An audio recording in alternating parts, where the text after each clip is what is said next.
नमस्कार प्यारे बच्चों, मैं प्रिंस भारद्वाज एक बार आप सभी का फिर से स्वागत करता हूं मिशन इंस्पेक्टर बैच की सीरीज में। और जैसा कि आज हमारा 17 जनवरी हो चुका है और कल से हमारे मेंस का एग्ज़ाम शुरू हैं, 18 को, 19 को और 20 को। आप सभी बच्चों को all the best. I hope so आप सभी ने जितनी मेहनत कर रखी हो उस मेहनत का आप सभी को फ्रूट जरूर मिले।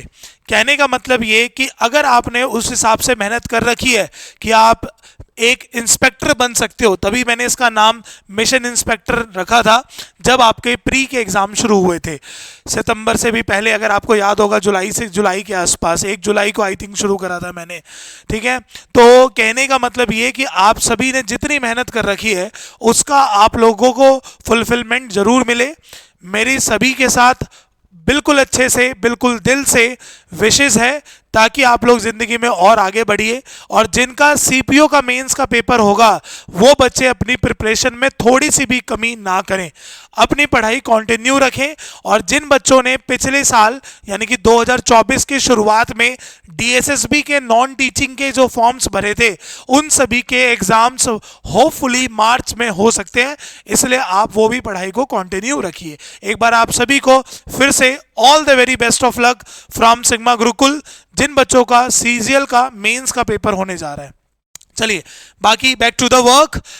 आज हमारा 87th डे, अगर मैं बात करूं तो हमारा 100 डे के बिल्कुल पास हम लोग बिल्कुल पहुंचने वाले हैं थोड़े ही दिनों में, जो कि मैंने आपको पहले ही ये बात ऑलरेडी मैं बता चुका हूं कि हमने यहां पर जो क्वेश्चन सॉल्व करने हैं वो मेंस स्पेशल के बच्चों सॉल्व करने हैं। और लास्ट की 20 जो हमारी सेट्स बनेंगे यानी कि 81 से लेकर 100 तक ये हमारा सारा मेंस स्पेशल ही होने जा रहा है। ठीक है, चलो तो बिना देरी करते हुए आप सेंटेंस आज की क्लास का शुरू करते हैं। मैं पहले ही कल की क्लास में ऑलरेडी बता चुका हूं कि हमें सेम पैटर्न पढ़ना है, यानी कि हमारे पास 5 PQRS आएंगे, 10 हमारे पास क्लॉज टेस्ट आएंगे और 10 हमारे पास बच्चों ईडीएम्स आएंगे। नेक्स्ट क्लास में ये मैं बिल्कुल चेंज कर दूंगा। ठीक है, चलिए शुरू करते हैं। फर्स्ट सेंटेंस है हमारे पास, पहला सेंटेंस हमारा वही PQRS है जिसको हम लोग ABCD के सेंस में भी बोलते हैं। एक बार पूरा अच्छे से पढ़ते हैं और देखते हैं क्या गलती हो सकती है। लिखा हुआ है कि soon after they left the school they decided that a small town was no place to make a fortune. On reaching Paris, they agreed to separate because they wished to be independent. So they ran away from home and managed to reach France on a cargo ship. My father was a year older than his brother Oscar. पढ़ के पता चल रहा होगा कि D वाली line जो है वो सबसे पहले बोलनी है ना। और डी वाले के बाद ये वाली लाइन का सेंस आ रहा है कि soon after they left the school they decided that a small town was no place to make a fortune. यानी कि डी के बगल में हम लोग ए लगा सकते हैं, तो डी के बगल में ए इसमें नहीं है और बी से तो शुरू नहीं होगा, इसमें है। डी के बगल में बी गलत है, यानी कि बी इसका करेक्ट ऑप्शन है। तो डी के बगल में अगर बी है, बी के बगल में ए है और ए के बगल में बच्चों हमारे पास क्या है भाई, सी है। तो आप देखिए हमारे पास करेक्ट ऑप्शन कौन सा हो जाएगा, second is the right option. ठीक है, चलिए आगे बढ़ते हैं नेक्स्ट सेंटेंस की ओर। सेम वही फॉर्मेट है कि Mahatma Gandhi got a doctor to volunteer his services for 6 months. Health condition in Champaran were miserable. B वाली लाइन पहले आएगी, पढ़ के पता चल गया, ए वाली लाइन बाद में आएगी। अगर किसी ऑप्शन में ए पहले और बी बाद में है तो यानी कि वो स्टेटमेंट हमारे पास गलत हो जाएगा। अगला बोला हुआ है कि the doctor gave quinine to malaria patient, दवाई का नाम है हमारे पास, एंड द ऑनेंटमेंट, ठीक है, ये भी एक दवाई है, with castor oil to those with skin eruptions. ठीक है, ये भी बात बाद में आएगी। Only 3 medicine were available, castor oil यही वाली बात कर रहा है, क्योरिन एंड सल्फर और ऑनेंटमेंट। ठीक है, पढ़ो, ये से सेंटेंस बच्चों शुरू हो जाएगा, यानी कि बी से स्टेटमेंट हमारे पास सही हो जाएगी। अब बी के बगल में ए है और बी के बगल में डी है, और आप पढ़ो, ये जो डी वाली लाइन है इसके जस्ट बगल में सी वाली लाइन आएगी, यानी कि डी के बगल में सी आएगा और शुरुआत जो होगी वो बी से होगी, तो बच गया सेंटेंस के बीच में कौन सा वर्ड भाई, ए। तो बी, ए, डी और C, so second is the right option. आ रहा है ना भाई बिल्कुल समझ में। मैं आपको पहले भी बता चुका हूं PQRS सॉल्व करने का वे क्या होता है। आप इसको यहां से लेके यहां तक पढ़ लो, आपको ना पढ़ते समय ही बहुत सारी बातें उसी टाइम कैप्चर हो जाएगी आपके माइंड में, ठीक है। बाकी प्रैक्टिस मांगती है भाई, ये बात सभी बच्चे ध्यान दें। अगला, although Sonu had many more that he wanted to ask, he realized mummy was tired and became silent. She answered a few and then stopped. When mummy returned from work, she took Sonu for a walk, but she was too tired to answer all his questions. देखो पढ़ते समय पता चल गया कि sentence का sense क्या आ जाएगा, when से, यानी कि जब वो घर पे पहुंची, यानी कि सी से सेंटेंस शुरू होगा। और अब आप देखो इसके जस्ट बगल में क्या बोल रहा है कि जो मदर है, बट शी वॉज, देखना भाई, शी के इस वाली केवल में ए वाली लाइन लगा सकते हैं। Although Sonu had many more that he wanted to ask, he realized mummy was tired and became silent, बिल्कुल ठीक है। उसके बाद इसने आंसर दिया but she was too tired, नहीं, सी के बगल में मैं डी लगा सकता हूं। अच्छा ये ऑप्शन दिख नहीं रहा ना, इसलिए गलती हो रही थी। सी के बगल में क्या लगा सकता हूं भाई, डी, और सी के बगल में डी यहां पर दिख रहा है। बाकी ऑप्शन देख लेते हैं एक बार, ठीक है। सी के बगल में डी, डी के बगल में ए और ए के बगल में क्या, बी, लेकिन उन्होंने फिर भी उसका कुछ आंसर्स दे दिए है ना। तो सी, सी के बाद डी, डी के बाद सॉरी बी होगा ना पहले, बी और बी के बाद ए, क्योंकि बी के बाद ही तो ए होगा ना, क्योंकि उन्होंने उसका कुछ आंसर दिया फिर वो स्टॉप हो गई है ना। सो सी से शुरू करेंगे, फिर उसके बाद डी का सेंस बिल्कुल सही आ रहा था, उसके बाद ऑल्दो का सेंस गलत था तो इसलिए बी पहले लगाया फिर ए लगाया, very good. Fourth is the right option, D. चलिए आगे चेक करते हैं भाई, आगे सेंटेंस क्या बोल रहा है कि she could not accompany her daughter due to visa restriction. That trip to Florida with her father Yuri launched her on the path to success. कि Maria had not yet celebrated, यहीं से सेंटेंस शुरू हो जाएगा, her 10th birthday when she was packed off in a train to United States, but it also required a heart-wrenching 2 years separation from her mother Elena. यानी कि सी से sentence शुरू हो सकता है भाई, सी से सेंटेंस एक ये है और एक ये है। सी के बगल में B, that trip Florida she could, यानी कि सी के बगल में ए नहीं आ सकता, सी के बगल में ए नहीं आ सकता, सी के बगल में बी आएगा तो दैट ट्रिप टू फ्लोरिडा वाली लाइन, और फिर उसके बगल में बी के बगल में आएगा D, but it also required, और लास्ट में आया है कि वीजा रिस्ट्रिक्शन की वजह से। सो करेक्ट आंसर कौन सा हो जाएगा, third is the right option. चलिए भाई समझ में आया फोर्थ भी। चलिए फिफ्थ देखते हैं कि each morning he was driven to obedience school in a black limousine, ठीक है, कार है। Each evening he fell asleep in his fur-lined basket in front of the fireplace. Each afternoon he was fed 2 grilled lamb chops for lunch, बहुत अच्छे, D Henry. और Penrose was a dog with a pedigree, यही से sentence शुरू होगा D, और D के बाद मॉर्निंग वाली लाइन ए के बाद आफ्टरनून वाली लाइन सी के बाद आफ्टरनून के बाद इवनिंग वाली लाइन बी, तो D A C B, option is C, DACB। ये तो आसान था, देखते पता चल गया। चलिए अगला देखते हैं हमारे पास बच्चों, फिर से क्लॉज टेस्ट आ गया, मैंने पहले ही आपको बताया था 5 हमारे पास PQRS है। आगे पढ़ते हैं क्या लिखा हुआ है। It is essential to form a link between formal education and skill dash. तो देखो राइपिंग, ठीक है, डेवलपमेंट, प्रोग्रेस और मेच्योरिटी, तो पढ़ के चला होगा कि आंसर क्या हो जाएगा भाई, डेवलपमेंट, ठीक है, सेंस आ गया ना, डेवलपमेंट, ठीक है। राइपनिंग का भी सेंस नहीं आ रहा और प्रोग्रेस का भी सेंस नहीं आ रहा। Multi disciplinary and personality enhancement skilled are the dash requirements of every sector, essential, domestic, needless और एक्सटर्नल, ठीक है। तो पढ़ के देखो, एसेंशियल का बच्चों सेंस आ सकता है ना।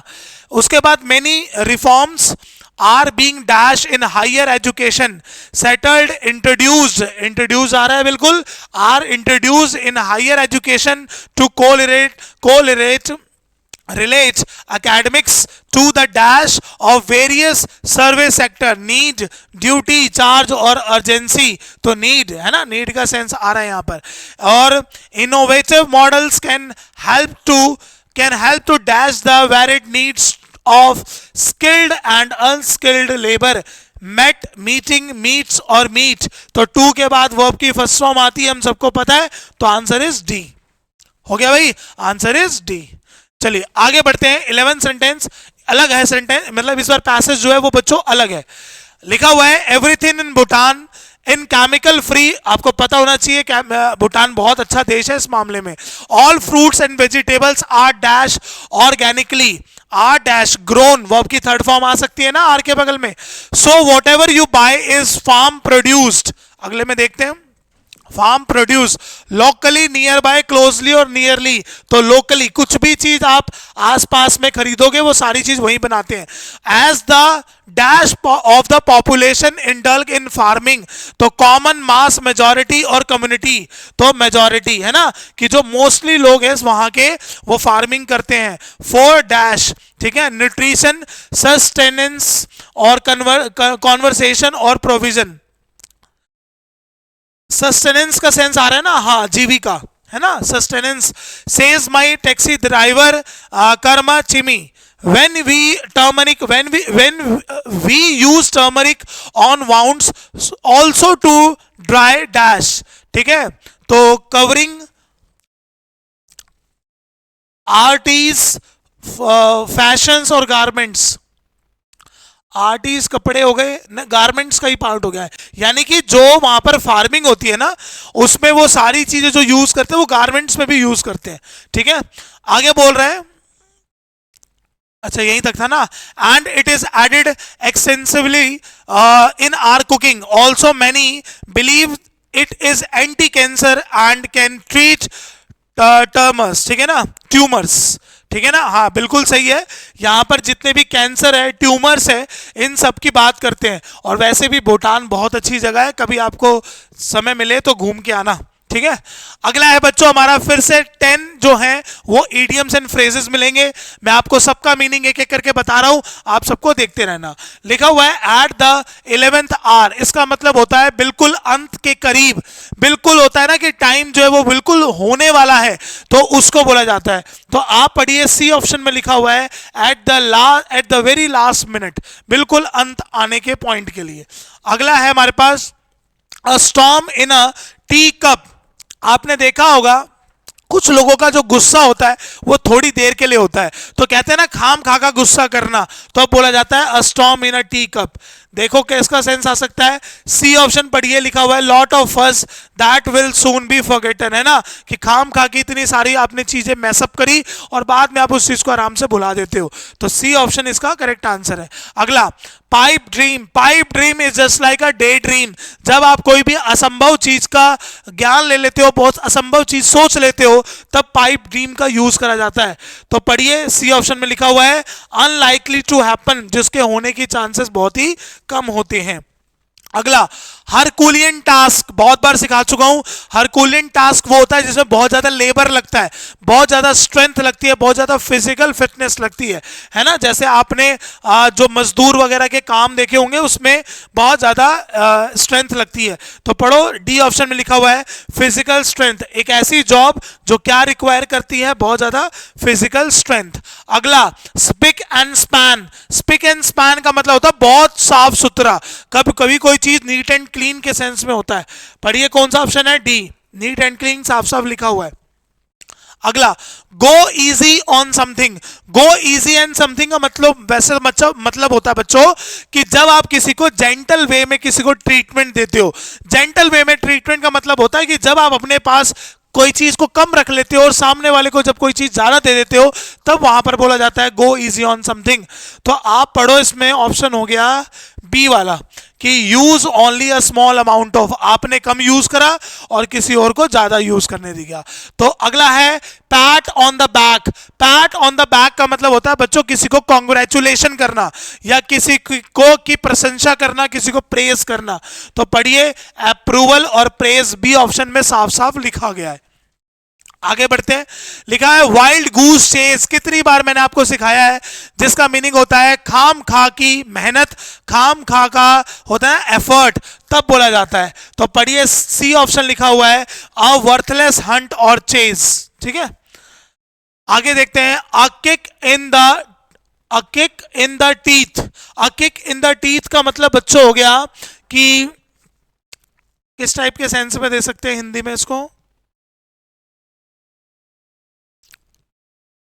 A kick in the teeth को किस सेंस में दे सकते हैं? सर्व, ये नहीं होगा, रिमूविंग टूथ नहीं होगा, हिट इन समवन हार्ड नहीं होगा, हाँ अ ग्रेव सेटबैक का सेंस दे सकता है, बिल्कुल, a kick in the teeth. अगला अ स्टम्बलिंग ब्लॉक। स्टम्बलिंग ब्लॉक होता है जब आप कोई भी काम करने जाते हो और जब उसमें कोई भी बाधा लग जाती है, अड़चन लग जाता है, तो उसको बोला जाता है। तो अब देखते हैं कौन सा ऑप्शन है, be an obstacle to progress, है ना। ऑब्स्टिकल वैसे भी कोई भी चीज के लिए रुकावट के लिए यूज करा जाता है। हो गया भाई क्लियर। तो 2 दिन में 20 ईडियम्स करा दिए मैंने। ईडियम्स की अलग से क्लास नहीं लेना, वैसे मैं सोच रहा था कि एक ईडियम्स के लिए भी अलग से प्रैक्टिस सेट बना दूं, बट मैंने इसी के साथ बच्चों ऐड कर लिया था, क्योंकि ईडियम ना आपको लर्न करने होते हैं।